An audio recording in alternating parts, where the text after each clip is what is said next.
In its earliest stages, it's really difficult to identify. Okay, and this is what you see when you go into a museum.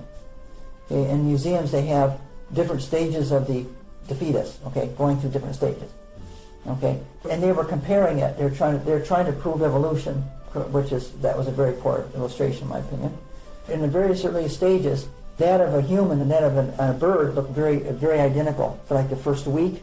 But then after that, it starts developing differently. Okay, that's the same thing when a Christian comes in a covenant with God. Okay, a person just coming in a covenant with God, in their earliest stages, is very difficult to distinguish between that which is the very image of God and that which is still beastly.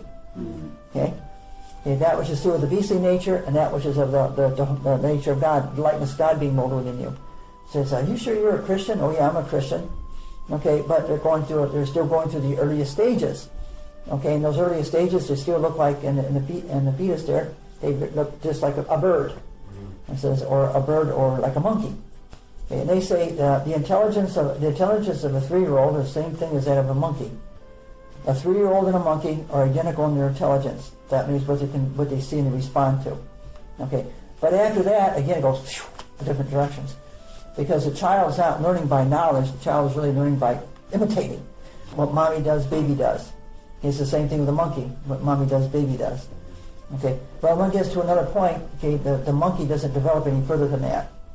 Okay, it still imitates mommy, but the child, the human, okay, that is now gaining knowledge. Okay, they're reciprocating the knowledge. Okay, that's a whole different level now. Our first responses to the grace of God are the same thing as a child or an infant. Our reciprocation is like purely on an emotional, passionate level. There are those kind of groups of people that want to maintain that emotional, passionate level. It says, it's just going to be me and Jesus. I'm just going to love the Lord. The thing of it is that they don't develop. Their faith doesn't develop. There's no direction in their life. That they have no understanding. Okay, of responsibility. They're completely irresponsible. So everything is brought down to a level of just a passion. So it's like the vineyard movement. The vineyard movement, they look at knowledge as anathema. They look at knowledge also as legalism. So that if you quote a scripture out of the Bible, you're legal. You're just legalistic. Okay. But if you pick up a guitar and a tambourine, and I can't play that, that person really loves the Lord. Okay. You see how they did? They reduced everything down just to a passion. So they're irresponsible.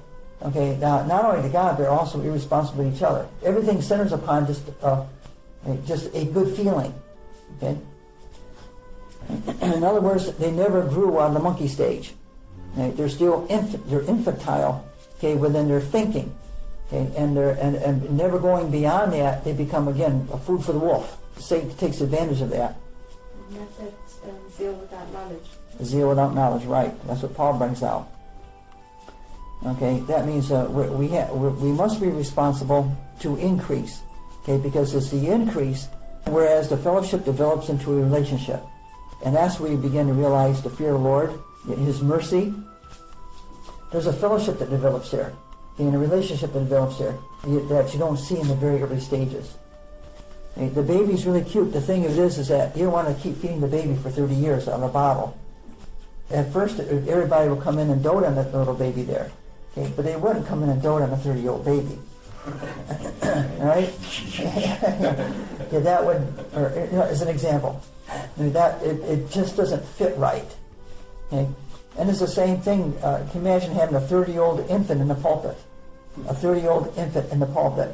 And all he can do is spout ambiguous statements about Jesus. And the people can, the temperature of the pulpit is the same as that as the pew. Okay, if you have a baby in a pulpit, you're going to have babies in the pews. Okay, and so there is absolutely no growth, and you never go beyond the level of the one that you're working with or under. Okay, you never go beyond that level. Okay, so that's why the church has been in such a stage of infancy for a long time. Okay, and also very vulnerable. They're still sticking things in their mouths, which is not beneficial for them. You know how children learn, right? They learn by taste. That's the first thing they learn by is taste. Right. And when my mom let me loose in the backyard for the first time, I went back and I was tasting everything in the backyard. And it was shocking. My mom saw put my mouth. But it was shocking. She says, "What are you eating?" And she goes, "Oh!" She slapped it on my hand. And I didn't understand what was going on. And to me, it was insulting. But she should have looked in the yard before she let me out there.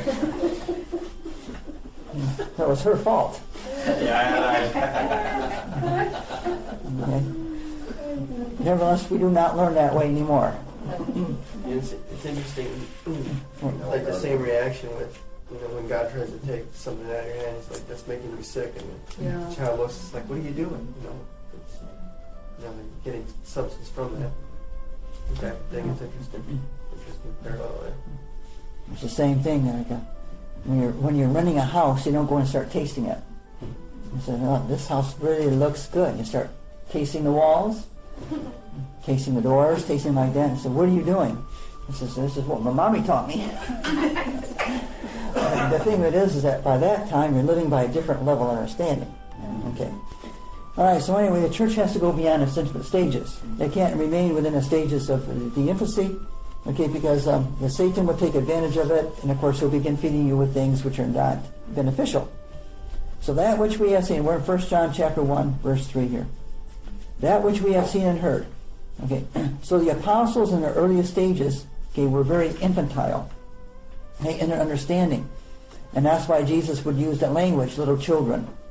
Okay, Jesus would use that language with Peter. Of course, Peter says, "Why does he keep calling me little kids, little children?" That's because, Peter, your understanding is still very infantile. Yeah, in comparison to God, all of us would be that way, wouldn't we? Imagine God in our presence. Okay, God in our presence would still use the same language. He would still use the language, little children. Okay, he says, "Well, we're 50, 60, 70, 80 years old here. Why would you say such a thing like that?" It's because he says, "I'm the eternal one." Okay, and you're still in the infant stages and regarding the understanding of the baptism of light. Okay? But what we're learning right now, we're just tasting it. Okay, tasting the powers of the world to come. Okay, tasting. Okay.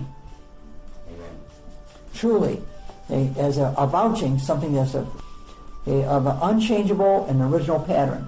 Okay, truly. That's why Jesus is called also the true witness, the faithful and true witness. Because the design of our righteousness is within him. The design of our character is within him. The design of our history and our future is in Jesus Christ. So he's called the true witness. Okay? The word true also identifies a standard or unit of measurement. Okay, true. So everything that man manufactures, has an original form to it. Okay, it has a blueprint, and it has as a press or mold.